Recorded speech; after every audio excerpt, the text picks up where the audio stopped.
2014년의 대한민국을 공동체라고 부르는 것이 가능할까요?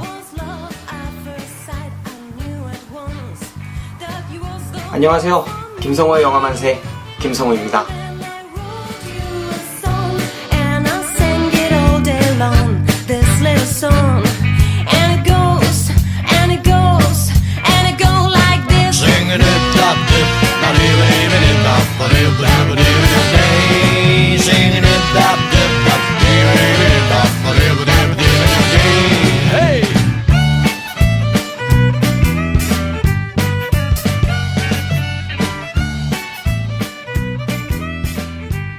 안녕하세요. 김성호의 영화만세 그 두 번째 방송입니다. 지난 첫 번째 방송 다들 잘 들으셨는지 모르겠네요. 첫 번째 방송 시네마 천국으로 했었죠.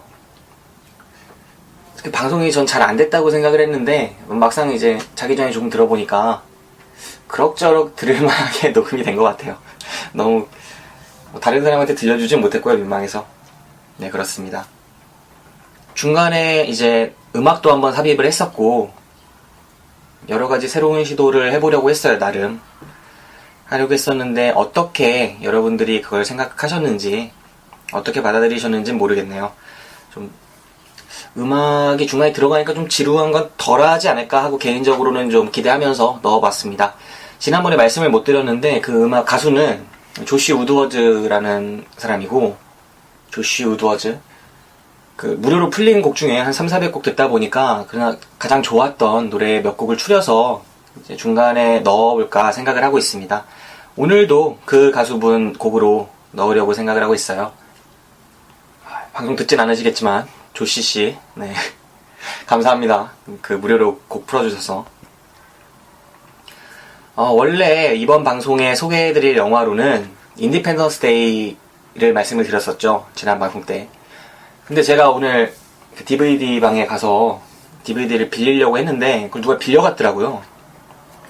아직도 인기가 있나봐요. 10년이 훌쩍 넘은 영화인데, 15년이 다 된 영화인데 여전히 인기가 좋은 것 같습니다. 그래서 제가 그 영화를 못 빌리고 오늘 밤에 시간이 나니까 이제 녹음을 해야겠다 이렇게 생각을 하고 다른 DVD를 찾다가 라임라이트가 있더라고요. 제가 원래 세 번째 방송으로 계획하고 있던 영화였기 때문에 그럼 이 영화를 하자라고 생각을 해서 라임라이트를 빌려다가 봤습니다. 네, 그래서 오늘 녹음분은 라임라이트가 될 겁니다. 다음 방송 때 인디펜던스 데이를 다뤄드릴 테니까 그냥 방송 2회랑 3회가 그냥 바뀌었다 이 정도로 해서 이 정도로만 생각해 주시면 좋을 것 같아요. 그럼 오늘 다룰 영화 라임라이트라는 점 말씀드리겠습니다. 여러분께서는 지금 김성호의 영화만세를 듣고 계십니다. 우리들의 팟캐스트 방송국 DPS. 영화 라임라이트, 많은 분들이 아시는 분들도 많으실 거예요. 오래된 영화긴 한데 1952년작입니다. 오래됐죠? 1952년작인데 52년생인 분들이 지금 이제 나이가 많이 드셨으니까 52년작이면 정말 오래된 영화죠. 1952년작 라임라이트는 찰리 채플린의 영화입니다. 하지만 여러분들이 알고 계시는 그 찰리 채플린의 여러 유명한 영화들하고는 좀 궤를 달리하는 영화예요.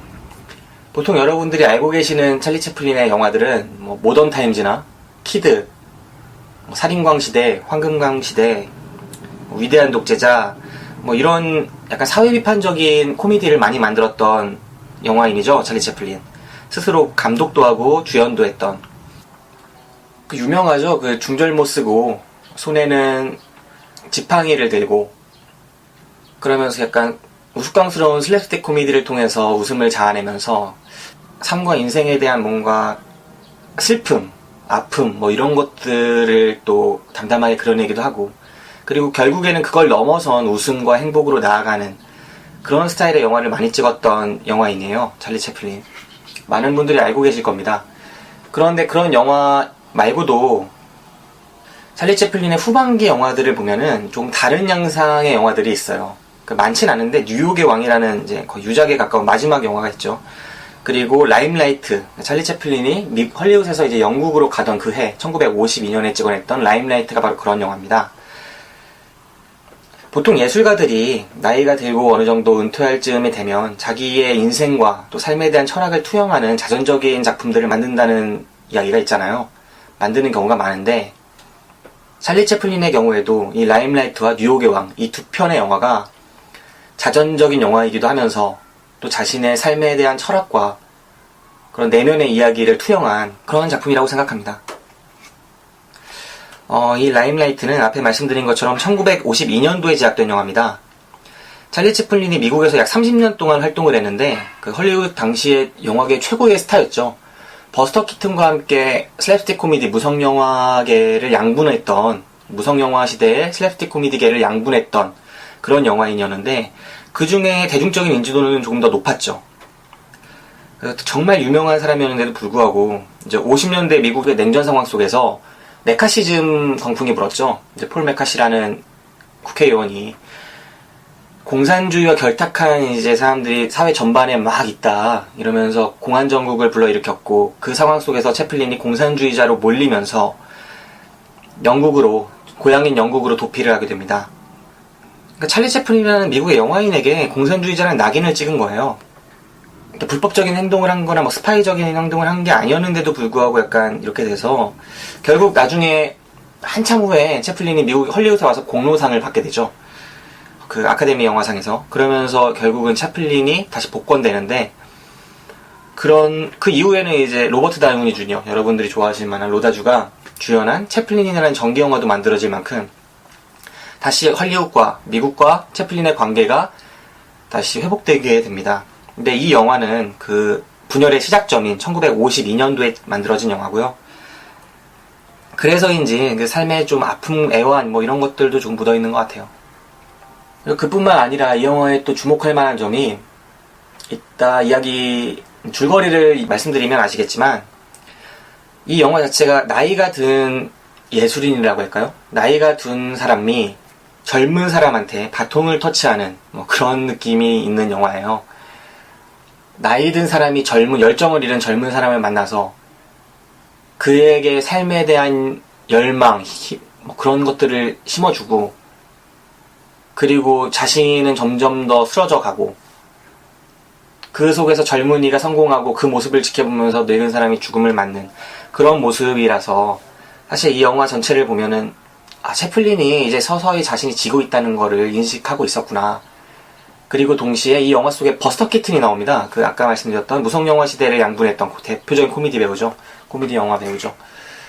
그 버스터 키튼도 이 영화에 출연을 해서 둘이서 무성극을 마지막에 한 10여 분 동안 진행을 하는데 그 모습을 보아도 이 영화가 당시에 이제 유성영화가 막 나오던 시대였고 이 영화도 유성영화였기 때문에 소리가 있는 영화라는 뜻이죠.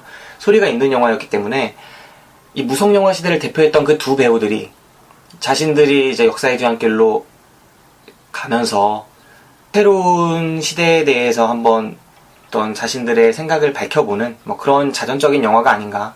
새로운 시대가 도래하는 상황 속에서 자신들의 이야기를 이 영화 속의 두 코미디 배우, 희극 배우한테 투영시켜서 이야기를 진행하는 그런 영화이지 않나 하고도 생각해봅니다.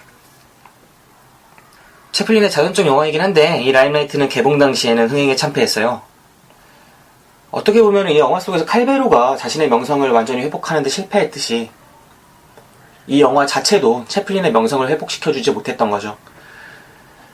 당시 채플린이라는 배우가 워낙 무성영화의 희극배우라는 인상이 강했고 그리고 무성영화는 이제 거의 잊혀진 장르가 되어가고 있는 시점이었기 때문에 더더욱 그랬겠지만 이 찰리 채플린이라는 배우의 이 영화가 자전적인 영화가 흥행에 참담하게 실패했다는 점은 좀 그 당시에 채플린에게 어떤 의미로 다가갔을지 좀 안타까운 마음이 드네요.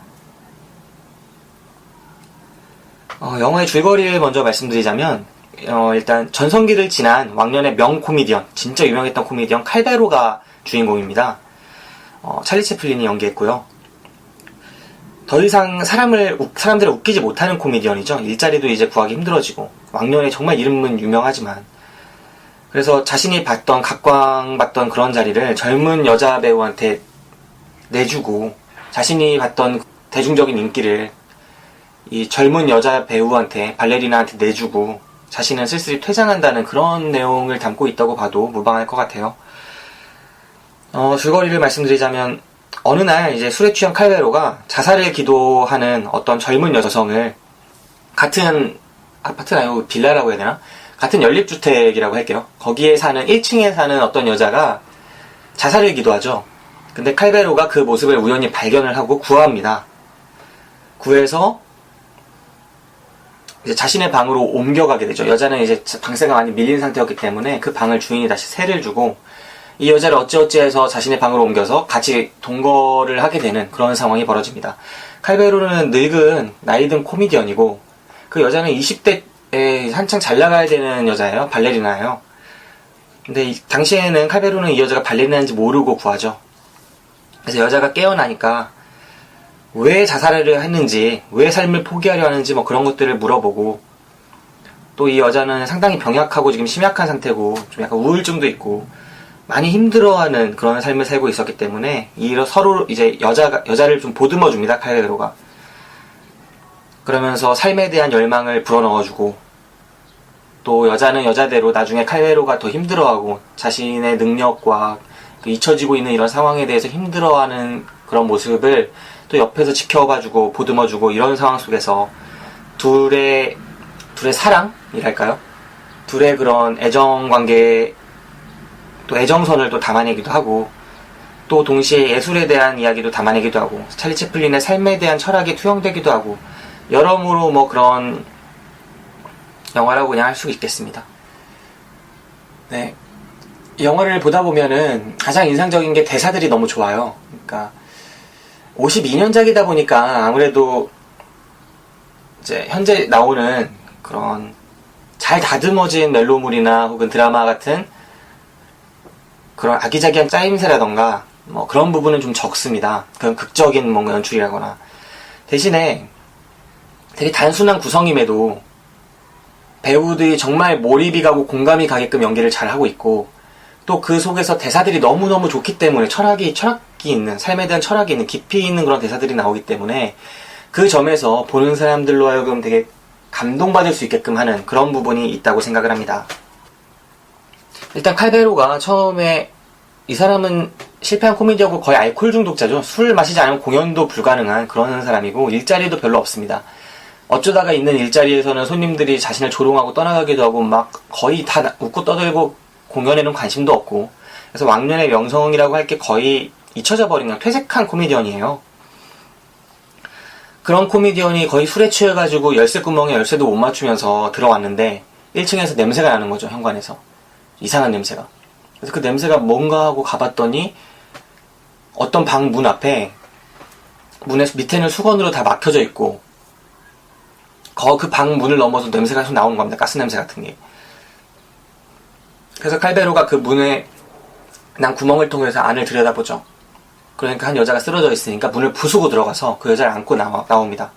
그리고 의사를 불러서 이제 막 진단을 받았는데 일단 안전한 곳으로 옮기자 해서 자신의 방으로 옮기게 되고 이제 어찌어찌 해가지고 밑에 층이 주인이 새를 놓고 이 여자를 떠맡게 되는 그런 상황으로 영화가 전개가 되죠. 그래서 여자를 결국 떠맡아서 구해줍니다. 거의 구해지는 거죠, 여자가. 그래서 막 깨어나니까 여러 가지 이야기도 나눠보고 그리고 여자는 자신이 류머티스성 고열로 더 이상 걷지 못하게 된 사람이다. 그리고 내가 원래 발레단 소속인데 더 이상 다 걷지 못하게 돼서 발레를 못하게 되었고 여러 가지 문제가 있다. 막 그런 식으로 얘기를 하는데 의사의 진단은 사실 이 사람이 그런 병을 앓은 적이 없다. 심리적인 문제일 뿐이다. 그렇게 진단을 해주죠. 그래서 이 사람은 이런 심리적인 걸 극복시켜주기 위해서 칼베로는 노력을 하게 되는 겁니다. 여자는 테레사라는 여자고요. 이 영화 속에서 계속 나오게 되지만 어머니는 일찍 돌아가시고 아버지로부터 버림받은 거의 고아입니다.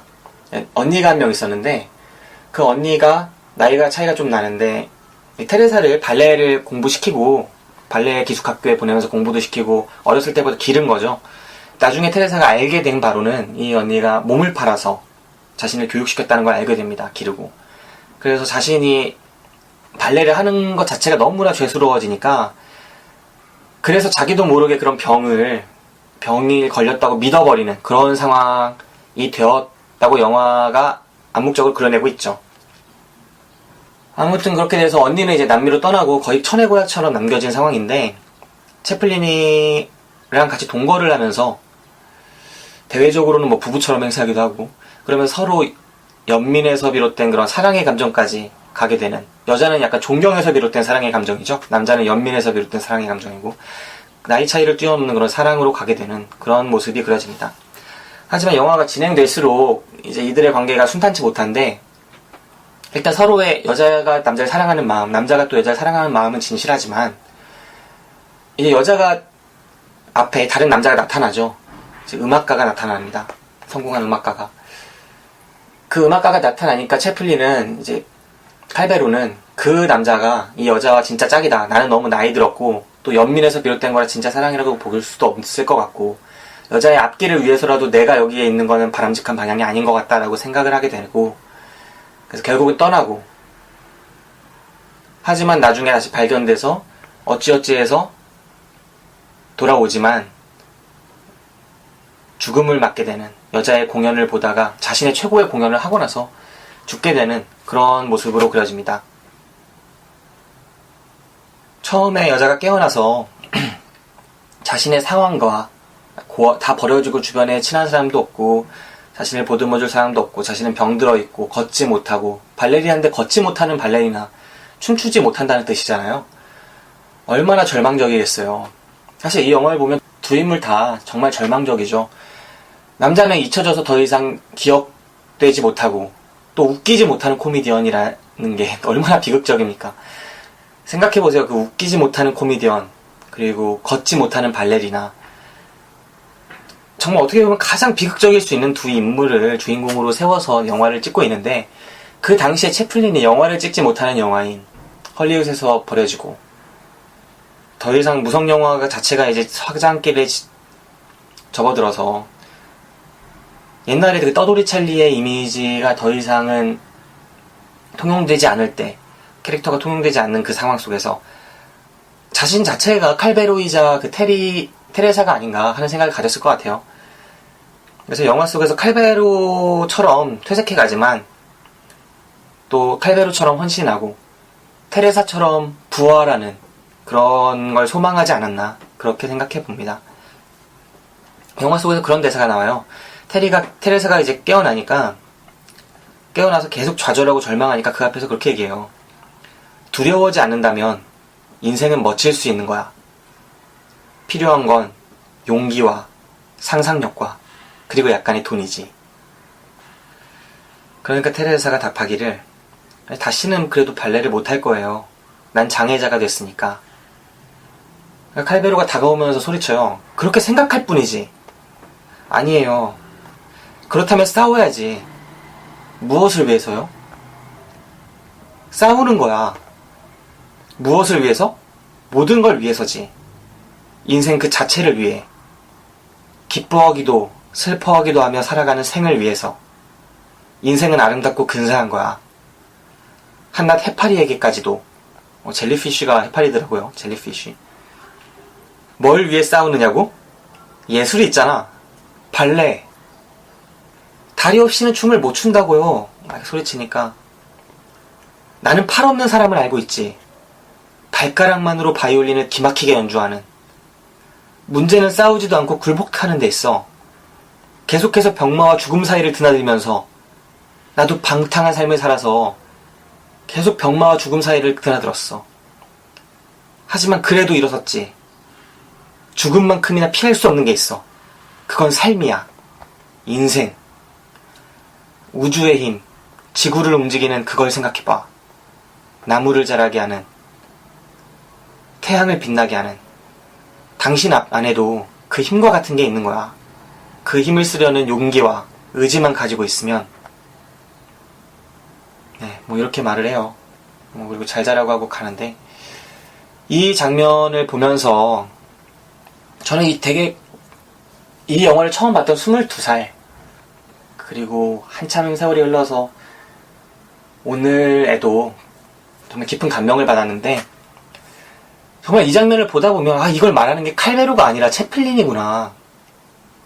그리고 채플린이면서 또 칼베로이기도 하고, 정말 이런 느낌을 받게 됩니다. 그리고 정말 깊은 감동이 전해져 와요. 우리가 이 영화를 만들고 대사를 쓰고 감독한 채플린이라는 사람의 삶이 어땠는지, 그리고 이 시기에 어떤 삶을 살고 있었는지 알기 때문에 더더욱 그렇겠지만, 네, 그걸 떠나서도 영화 속 칼베로의 이 대사만으로도 정말 깊은 감동이 있습니다. 정말 죽음만큼 피할 수 없는 것, 그게 삶이다. 기뻐하기도 하고 슬퍼하기도 하는 그 삶 자체가 가치가 있는 거다. 그 세상에 온갖 경이로운 것들이라고 사람들이 이야기를 하지만, 별이 빛나는 건 그저 별이 빛나는 것 뿐이고, 꽃이 피는 건 꽃이 피는 것일 뿐이고, 막 이런 걸 아름답다고 하는데 정말 아름다운 건 그런 게 아니라, 그런 에너지, 그 에너지가 네 안에 있는데, 네 안에 있는 그 에너지를 네가 어떻게 쓰느냐. 그리고 그게 되게 긍정적으로 발현될 때 그 자체가 되게 아름답다. 막 이런 것들을 말을 하고 있는 것 같아요. 채플린의 그 비극적인 인생, 그 자체가 얼마나 비극적인 삶을 살았어요. 그래서 영화 속에서 다 코미디 영화인데도 정말 다 비극을 넘어서 있는, 아리스토텔레스가 그 시학에서 말했죠. 진정한 희극은 비극을 넘어서 있다. 그걸 어떻게 보면 가장 잘 실천한 사람이, 후대에 가장 잘 실천한 사람이 채플린이라고 저는 생각을 하는데, 채플린의 영화는 정말 비극을 넘어서 있어요. 정말 슬프고 정말 암담한 그 속에서 막 똥밭에서 피어나는 그런 꽃 한 송이처럼 막 그런 느낌이 영화 속에서 전해져 옵니다. 그런 자신의 삶의 철학을 이 칼베로라는 사람의 이 테레사에 대한 정말 모든 그 젊은데 꿈과 희망을 다 포기한 듯한 이 여자한테 연설 아닌 열설을 하는 이 모습 속에서 그게 잘 표현되는 게 아닌가 하고 생각을 했습니다. 이 장면을 보면서 저는 생각한 영화가 몇 편 있는데, 지난 방송 때도 말씀드렸던 것 같아요. 거론 더 브릿지, 파트리스 르콩트 감독의. 일단 이렇게 나이 든 사람과 또 젊은 여자가 서로의 아픔을 채워주면서 또 사랑을 해나간다는 이런 스토리가 이제 유명한 영화 감독의 영화에서 많이 만들어진 것 같아요. 소설은 물론이거니와. 대표적으로 파트리스 르콩트 감독의 거론 더 브릿지라는 영화는 그 오프닝을 제가 말씀드렸죠. 너무 어두워서 누가 누구를 구한 건지 알 수 없소. 정말 좋아하는 오프닝인데, 서커스단에서 칼을 던지는 그 남자가 그 여자를 구하고, 어린 10대 여자를 구하고, 그 중년의 남자가, 그리고 나서 이 여자를 같이 서커스를 하죠. 그 여자를 세워놓고 칼을 던지는 그런 사람이 되는데, 그 영화 속에서의 관계도 어떤 부분에서 이와 같았고, 또 며칠 전에 봤다는 그 주세페 토나토레 감독의 베스토퍼도 성공한 예술감정인, 그 노년의 예술감정인 제프리 러쉬가 연기한 그 예술 감정가이자 경매사인 그 사람이 정말 은둔해서 있는 프리랜서 작가이자 그냥 기고하는 여자예요. 20대 여자. 그 여자와의 관계 속에서 서로의 아픔을 치유하면서 관계를 진전시켜 나가는 그런 모습을 통해서 또 사랑을 하게 되는 그런 이야기가 그려지고, 정말 많은 것 같아요, 이런 영화들이. 어떻게 보면은 그 페데리코 펠리니 감독의 길 같은 영화도 줄리에트 마시나랑 안소니 퀸이 연기했죠. 그런 영화도 또 그런 모습들이 있는 것 같고, 나이 든 사람과 젊은 여자가 같이 맺어지는데 그 과정 속에서 서로의 아픔을 보듬고 또 삶에 대한 그런 것들을 통해서 여자는 그를 통해서 거듭나고 남자는 좀 쓰러져 가지만 막 그런 식의 영화들도 있고, 아무튼 그런 장면들이 많았던 것 같습니다. 칼베로와 테레사는 말씀드린 것처럼 좋은 관계를 계속 이어가요. 서로 점점 치유가 되면서 이 속에서 칼베로는 계속 방황을 하죠. 점점 낮에는 일자리를 찾으러 나가지만 일자리를 구하지 못하고, 또 어찌어찌 찾은 공연에서도 정말 망가지는 모습을 보여주고, 생활 속에서는 희망을 찾지만, 알코올 중독이었지만 술을 입에 안 대기 시작하면서 희망을 찾지만, 사회적으로 또 코미디언으로서, 그러니까 영화가 두 축이잖아요. 멜로적인 축이 있고 이제 잊혀져가는 그 퇴색해가는 예술가와 떠오르는 예술가에 대한 그런 전이 되는 그런 부분이 있는 건데, 그 두 부분이 정말 잘 묘사되죠. 삶 속에서는 이 사람이 계속 여자와의 관계를 통해서 계속 점점 더 밝아지는 모습이 그려지지만, 건전해지지만, 사회 속에서는 여전히 실패한 잊혀진 코미디언인 거예요. 더 이상은 통하지 않는, 웃기지 못하는. 그래서 정말 어느 날 좌절하고 그렇게 되죠. 그래서 전세가 역전돼요. 테레사는 이 남자를 통해서 다시 걷게 되는데, 남자는 이 테레사와 있는 시간 동안에 계속 몰락을 해가면서 결국은 정말 좌절하는 순간이 오죠. 그리고 이 둘이 딱 골든 크로스라고 할까요? 딱 교차되는 지점이 있습니다. 그날이 이제 칼베로의 공연이 실패한 날이죠. 그래서 와서 정말 절망해가지고 막 울어요. 그 나이 든 예술가가 이 어린 여자, 자신이 계속 보살펴왔던 이 여자 앞에서 무너져 내리는 그 순간에 여자가 갑자기 일어서서 이 남자를 위로하기 시작하죠. 당신이 그렇게 얘기했던 사람이 아니잖아요. 당신이 삶에 대해서 이렇게 얘기했던 사람이잖아요. 당신은 정말 위대한 사람이에요. 일어나요. 일어나라. 이렇게 얘기하면서 어느 순간 자기가 딱 일어나서 걷고 있죠. 그래서 이것 좀 봐요. 내가 걷고 있어요. 이렇게 얘기를 하면서 여자가 걷게 되고, 그 다음에 여자가 이제 오디션을 보고 발레리나로서 재기를 하고 주역까지 따고 이런 모습으로 흘러갑니다. 하지만 칼베로는 그 속에서 계속 잊혀진 퇴색한 코미디언일 뿐이죠. 그래서 결국은 다음부터는 테레사 중심으로 또 이야기가 흘러가요. 후반부는 테레사가 그러니까 오디션을 통해서 어떤 공연에 극단에 다시 발레리나로서 주연 자리를 꿰차게 되고, 그 속에서 자신이 이 남자한테, 칼베로한테 말을 했던 자신의 첫사랑에 대해서도 이야기를 하게 되죠.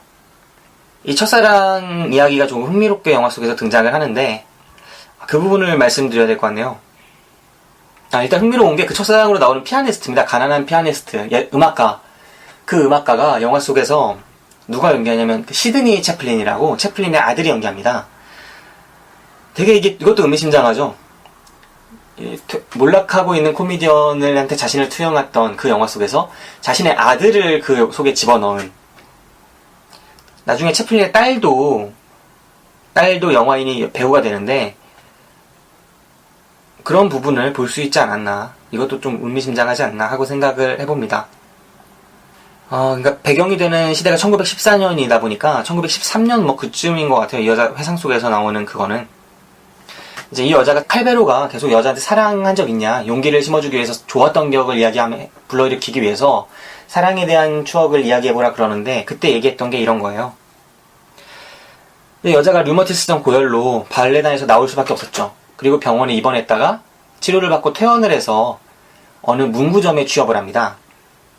그래서 카운터를 보는데, 병원에서 퇴원한 후에 문구점의 점원으로 취업해서 일을 하는데, 맨날 가난한 어떤 음악가가 오는 거죠. 젊은 미국인, 영 아메리칸 뭐 그러는데, 젊은 미국인이 와가지고 오선지를 주로 사러 와요. 음악하는 그 종이죠.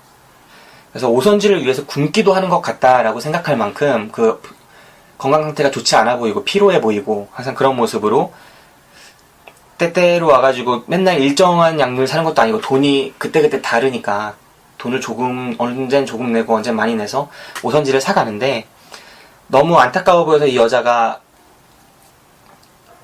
오선지를 때로는 돈 받은 것보다 좀 더 많이 챙겨주고, 때로는 거스름돈을 좀 더 많이 주거나 뭐 이런 방식으로 조금 남자를 챙겨주는 거죠. 이러면 안 되죠. 사실 이거 배임죄입니다. 업무상 배임죄인데, 네, 아무튼 그렇고 네, 하지만 이런 세상에 채플린은 자본주의에 반대하고 이 거대한 자본가 세력을 반대하기 때문에 이런 소소한 이런 것들은 또 민중의 정의라고 보는 부분도 있는 것 같아요. 그리고 개인적으로 동의합니다. 네. 예쁘게 그려지죠, 이 영화 속에서 이런 게. 하지만 사실 또 정직해야 한다는 점에서는, 그리고 그 사람이 예술가니까 예술에 대해 관대한 이런 채플린의 모습도 살펴볼 수 있죠. 이런 모습이 되게 아련하게 그려지고, 죄송합니다. 배임죄라고 괜히 그랬네요. 이 분위기 깨지기. 아무튼 여자가 남자한테 오선지를 조금 더 챙겨주고 거스름돈도 조금 더 주고 이런 식으로 하다가 남자가 한동안 안 오죠. 그리고 나중에 여자가 소식을 듣기로는 이제 이 남자가 집에서 치던 피아노 같은 거를 채권자들이 와가지고 뺏어갔다, 이런 얘기도 듣고, 여자가 걱정을 하다가 어느 날 갑자기 다시 남자가 초췌한 모습으로 찾아와서 또 오선지를 조금 사갑니다. 그리고 이 실링인가 내밀었다고 하던데, 동전 2개를 내미는데 아마 그게 마지막 전재산이었던 것 같다라고 여자가 나중에 회상을 하죠. 그러면서 오선지를 사가려고 할 때 오선지를 많이 챙겨줘요, 여자가. 그리고 남자가 이제 받아서 나가려고 하는데, 저기요 손님, 이러면서 잡죠. 자기도 모르게 잡은 다음에 거스름돈을 안 받아가셨어요. 그러니까 보통은 이 두 가지 중에 한 가지만 했는데 쌍으로 콤보로 매긴 거죠. 그러니까 남자가 자기가 생각해도 좀 너무하니까 좀 착오가 있으셨던 것 같습니다, 이렇게 얘기를 하는데, 그 과정에서 이제 이야기를 나누려고 하는데 주인장이 나와버립니다. 주인장이 지금 무슨 일이냐 이렇게 물어보니까, 이분이 5크라운을 내셨는데 제가 거스름돈 안 받아가셔서 챙겨드리려고 합니다 라고 해가지고 남자는 돌아가고, 주인장이 바로 카운터를 열어보니까 5크라운짜리가 없죠. 우리로 따지면 5,000원짜리 되려나요? 그러니까 5,000원을 주셔서 제가 2,000원을 거슬려 드리려고 했는데, 뭐 그렇게 얘기를 했는데 열어보니까 5,000원짜리가 없었던 거죠. 그래서 결국은 배임죄가 걸려서 형사상 고발은 안 당하지만 형사상이네. 그 민형사상 이제 고소고발은 당하지 않지만 아무튼 자꾸 왜 이런 개드립을 치냐. 혼자서 하니까 이런 게 문제인 것 같아요, 여러분. 좀 양해하면서 들어주시길 바랍니다. 네, 아무튼 그래서 잘립니다. 잘리고 그 이후로 만나지 못했다고 나오는데, 나중에 이 시드니 채플린, 그러니까 이 젊은 피아니스트가 성공을 해서, 그 음악가죠, 젊은 음악가가 성공을 해서 이 오디션장에서 그 피아니스트로 나오고, 나중에 계속 여자랑 이제 관계를 이어가게 되죠. 그러면서 영화가 본격적인 2막으로 들어가게 됩니다. 후반부로 들어가게 됩니다. 네, 이쯤 돼서 음악 한번, 노래 한 곡 듣고 오죠. 지난번에 1편에서 들려드린 그 노래와 그 가수와 똑같은 가수입니다. 조시 우드워즈였던 것 같죠? 네, 그 가수, 조시 우드워즈의 곡입니다. 다음부터는 제목을 알아볼게요. 지금 제목을 생각을 안 해왔네요. 네. 노래 한 곡 듣고 돌아오겠습니다.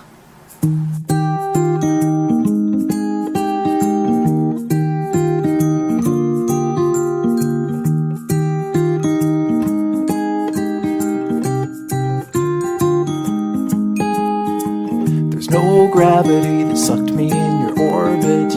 There's no magnet that was in your heart. The one restriction was the friction that was keeping us a little too far apart. Well, why fight it? I was secretly delighted.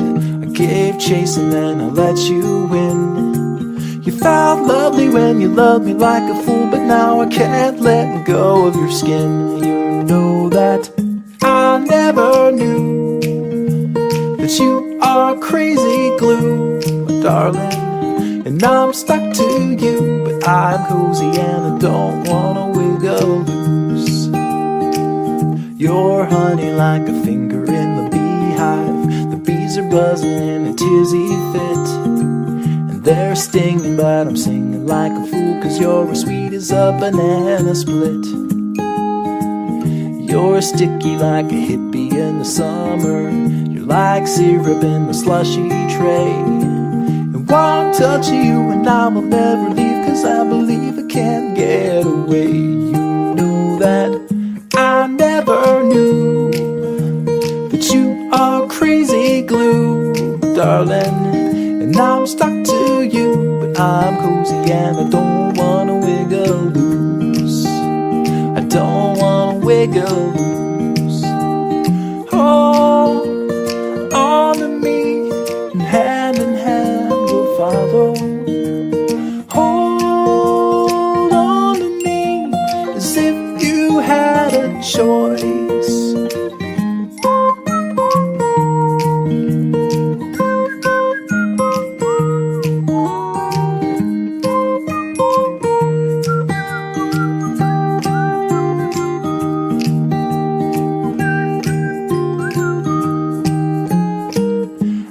Never knew that you are crazy glue, my darling, and I'm stuck to you, but I'm cozy and I don't wanna wiggle loose.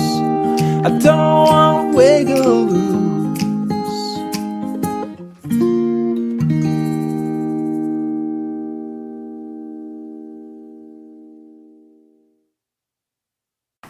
네, 계속해보죠. 테레사가 오디션을 보는 그날 피아노를 쳐준 남자, 네빌입니다. 이 네빌이라는 사람이 전에 그 문방구에 잡고 왔던, 오선지를 사갔던 그 가난했던 음악가죠. 음악가는 처음 본 순간 아, 이 여자가 그 여자구나 알아차려요. 그리고 이 테레사 역시 그 오디션을 보기 전에 칼베로랑 같이 벤치에 있을 때 그 들어오던 그 순간에, 면접관들이 들어오는 그 순간에 딱 알아차립니다. 아, 저 남자다. 그러면서 칼베르 손을 꽉 쥐죠. 이 여자가 오디션을 보고 남자가 여자를, 또 네빌이 테레사를 바라보는 그 모습을 보면서 칼베르도 알아차립니다. 그 공간에 있었던 세 명이 전부 다 알아차리는 거죠, 이들의 관계를. 근데 이때는 이미 이 상황 속에서 여자가 남자한테 그러니까 테레사가 칼베로에게 청혼을 한 이후였어요. 청혼한 그날이었나? 지금 정확하게 기억이 안 나네요. 청혼을 한 그날이거나 청혼을 한 이후였는데, 직후였는데, 먼저 여자가 사랑을 계속 고백하는 상태였죠. 네, 여자가 먼저 칼베로한테 그동안 꾸준히 사랑을 고백해왔고, 칼베로는 그거를 계속 거부해오는 상황이었는데, 이후에 이 남자를 만나고 네빌과 그 오디션이 끝난 이후에 여자가 그 벤치로 다시 돌아와서 칼베로한테 청혼을 합니다. 결혼해달라고, 사랑한다고. 근데 칼베로는 또 거절하죠. 자신은 그런 사람이 아니라고, 같이 행복할 수 없을 거라고. 너무 나이 들고 막 그렇기 때문이기도 하고. 어쨌든 이 오디션을 보고 칼베로는 그 모습을 뒤에서 지켜보면서 너무 감격해요. 그러니까 당신이 진짜 예술가구나 막 이러면서 그렇게 얘기를 하고, 여자는 또 I love you 막 그러고 사랑한다 그러고. 그날의 오디션을 통해서 여자는 이 극단의 주역을 맡게 되고, 칼베로도 끼워 팔기식으로 같이 팔려가지고 함께 공연을 하게 되죠. 그 단역으로, 코미디 배우로 맡게 됩니다, 역할을. 그리고 같이 첫 번째 공연을 하죠. 공연이 잘 되다가 마지막 순간에 이 여자의 병이 거의 재발하는 식으로 갑자기 다리가 또 멈췄다고, 못 나가겠다고 막 이러는 장면도 있고, 그때 칼베로가 거의 턱이 돌아가는 불꽃사다구를 날린 이후에 들어가! 막 이래가지고 여자가 들어가서 다시 공연하는데, 그런 식으로 어찌어찌 되고, 그 공연이 끝난 이후에 네빌이 테레사를 찾아와서 또 이제 자신의 사랑을 고백하고, 하지만 여자는 받아들이지 않고, 여자는 또 칼베로한테 청혼하고, 칼베로는 또 받아들이지 않고, 이런 관계가 삼각관계가 아니죠. 삼각관계라고 해야 되나 이것도? 그런 식으로 막 돼요. 이런 구도가 계속 지속되고, 이러다가 결국은 칼베로가 런던으로 도망칩니다. 도망이라고 해야 될까요? 런던으로 떠납니다. 여자의 행복을 위해서죠. 그리고 자신의 일적인 부분에 상실감도 있어서고, 이제 어느 날 칼베로가 공연이 너무 안 좋으니까 상태가, 그 제작자 측에서 이제 내가 연락을 해놨다.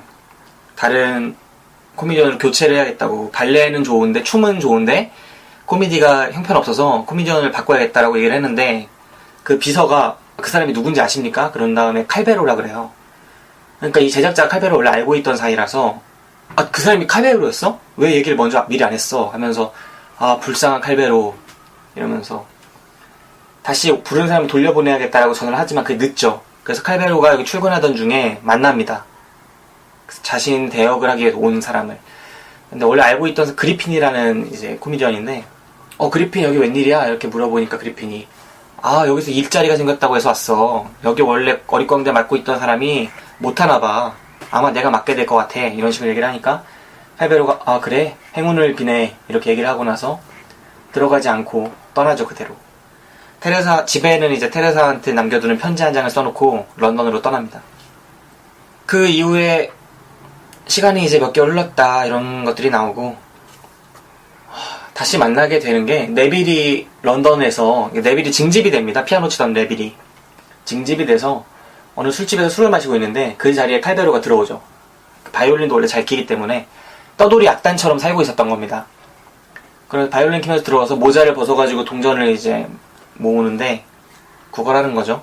그렇게 해서 딱 이 네빌 앞에 그걸 들이밀죠. 사실 자기 아들인데 시드니 제플린이니까. 찰리가 시드니 앞에, 칼베로가 네빌 앞에 모자를 딱 들이미는데 서로가 그 순간 딱 알아차리죠. 칼베로 하고 네빌 이렇게 합니다. 그리고 나서 이제 서로 테레사의 안부를 묻고, 어떻게 지냈냐, 왜 떠났냐 막 이런 얘기를 하다가 하고 이제 헤어지는데, 네빌이 막 얘기하지 말라고 그랬는데 칼베로가, 네빌이 돌아가서 얘기를 하죠. 테레사를 너무 진심으로 사랑하니까. 영화 속에 나쁜 사람이 안 나와요. 다 좋은 사람들이야. 네. 그래가지고 테레사가 런던까지 쫓아와서 다시 만나서 돌아가고, 어찌어찌해서 칼베로의 마지막 공연 자리가 또 성사가 되고, 칼베로는 동정을 원하지 않기 때문에 자신의 코미디로서 자신이 재기하기를 원하지만, 다시 사람들 앞에서 공연을 하길 원하지만, 그런 열정은 살아있지만 또 동정을 바라진 않는 거죠. 열정이 살아있기 때문에. 하지만 이 사람한테 무대를 내어줄 사람이 없기 때문에, 또 칼베로를 좋아하는 사람들이 모여서 거의 자선 공연 형식으로 이렇게 해버립니다. 그 칼베로 같은 비밀로 하죠. 그래서 칼베로가 마지막 공연을 하게 되고, 그 공연에서 버스터 키튼과의 멋진 장면이 나옵니다. 정말 그 장면은, 그러니까 어떻게 보면 채플린과 버스터 키튼, 채플린과 키튼한테도 의미가 깊었던 공간일 거예요. 두 명의 코미디언한테. 그 대기실이라 그러죠. 그 무대 뒤편에 있어 분장하는 그런 공간, 분장실. 그곳에서 이제 서로 분장을 하면서 이야기를 나눠요. 키튼이 얘기를 합니다. 마침 버스터 키튼이 거기 딱 있는 거죠. 그 장면, 그 씬은 정말 영화사에 길이 남을 장면이에요. 그 무슨 영화였지? 그 성룡하고 이영걸이 같이 나왔던 영화 있잖아요. 그 영화보다도 이 영화가 훨씬 더 무성영화 시대를 양분했던 둘이서 서로 잊혀진 이후에 자신들의 이야기를 회고하는 자연적인 영화에서 나누는 대화, 그 장면이 정말 감격적입니다. 그 진한 그런 슬픔과 그럼에도 불구하고 뭔가 아련함과 또 멋이 있어요. 버스터 키튼이 얘기해요. 칼베로 우리가 이렇게 될 줄은 몰랐는데 아무도 없는 의상실에서 말이야. 아까 그 사완이랑 호텔 벨보이랑 이런 애들이 우리를 보니까 옛날로 돌아간 것 같다고 하더구만. 만약에 누가 또 이렇게 얘기한다면 나는 그만두겠어. 이렇게 얘기를 해요. 근데 그때 이제 제작자인 포스턴트 씨가 들어오면서 너희 둘을 보니까 칼베로하고 너를 둘을 보니까 마치 옛날로 돌아간 것 같아. 이렇게 얘기를 하죠. 그리고 또 칼베로는 그때 테레사가 분장실로 오니까 뭔가 마음에 안 든다고. 모두가 너무 친절하다. 마치 나만 모르고 있는 느낌이야. 너까지도 그래. 이렇게 얘기를 하는 장면도 있고 하는데, 아무튼 버스터 키튼과 같이 앙코르 공연을 해요. 서로 피아노와 바이올린을 놓고 둘이서 막 돌아가서 연주를 하면서 우스꽝스러운 장면들을 슬랩스틱으로 연출을 하죠. 옛날식 코미디, 스탠딩 코미디, 슬랩스틱 코미디로서 연출을 하면서 무성영화 시대의 그 아련한 느낌을 주죠. 약간 그러면서 20분 가깝게 10몇 분 동안 그 코미디를 지속해요. 한 편을 다 보여주는 거죠. 그러니까 그게 본편은 아니고, 본편이 끝난 시점에서 이들이 공연을 보여주지만, 그래서 앙코르 공연이라고 하는 그 한 공연을 다 보여주는 겁니다. 생으로. 그리고 그 앙코르 공연 와중에 채플린이 무대에서 떨어지고 그 밑에 있던 악단의 그 큰 북 속으로 팍 빠져버려요. 그리고 못 일어나는데 그거를 딱 사람들이 그 부국제에 올려주죠. 그럼 관객들은 그게 다 시나리오인 줄 알고 박수치면서 좋아하는데, 사실은 그게 사고였던 거예요. 그래서 그대로 이제 인사를 하고 공연을 다시 밖으로 나왔는데, 채플린이 척추가 나간 것 같다.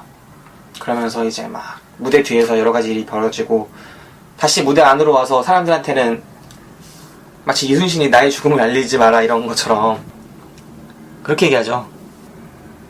더 하고 싶지만 북에 끼인 채로 사람들한테 들려와서 관객들을 향해서 더 공연을 하고 싶지만 이렇게 움직이지 못하게 됐으니 이렇게 하면서 웃습니다.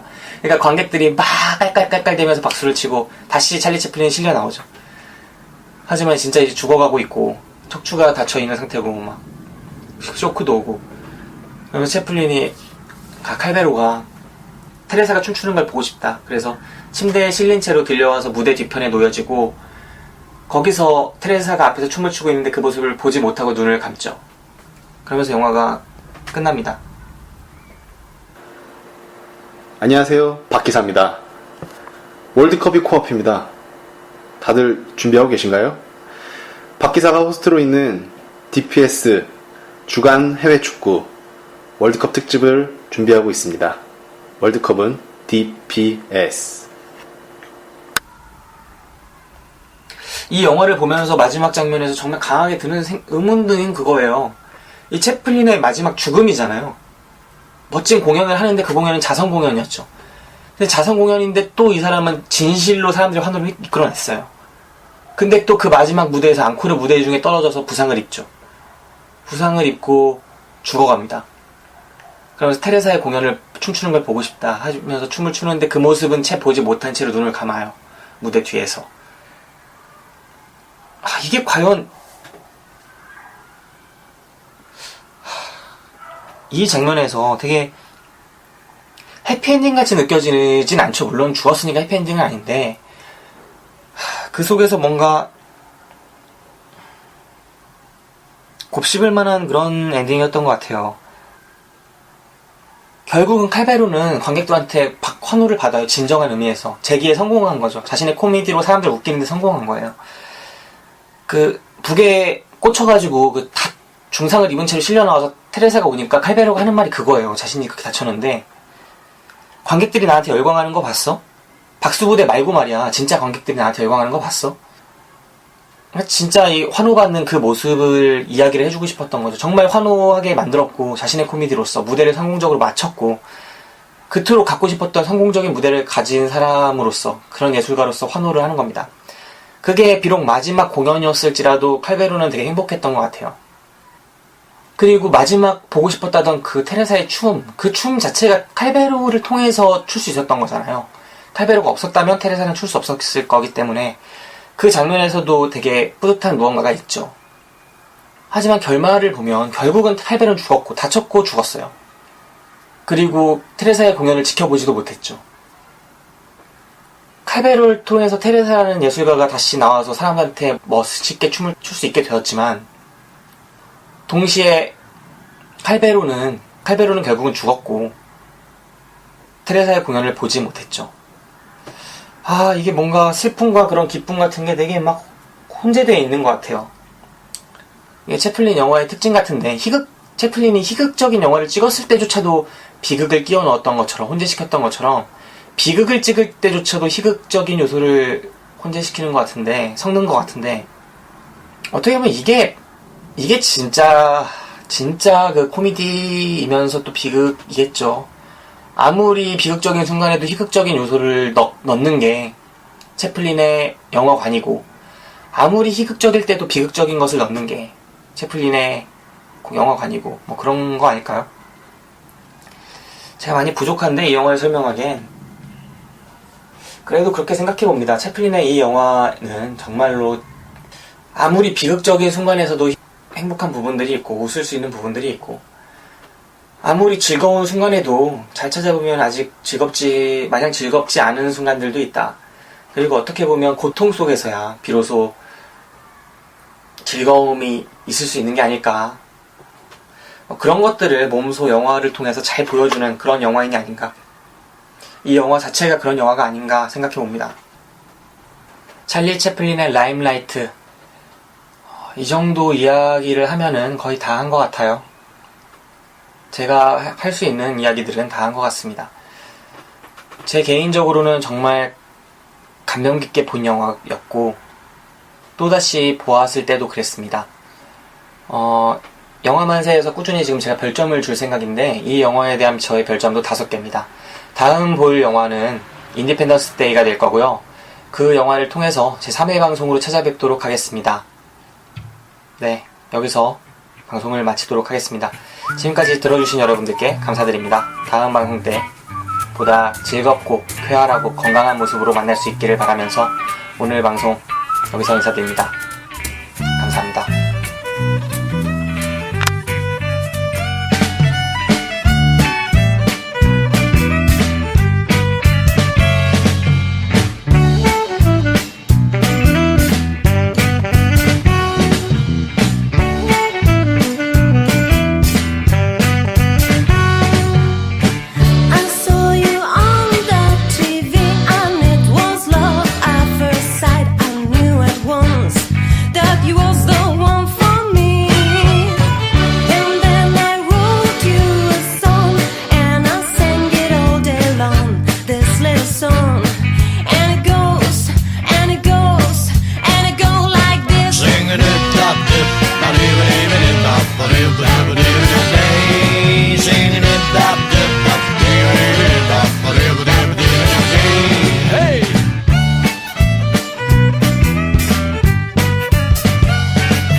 Call me by day and by night, and I'm already sick of you and the stupid song of yours.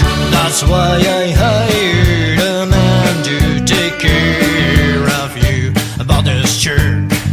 Yes, he shot. Yes, he shot. He shot me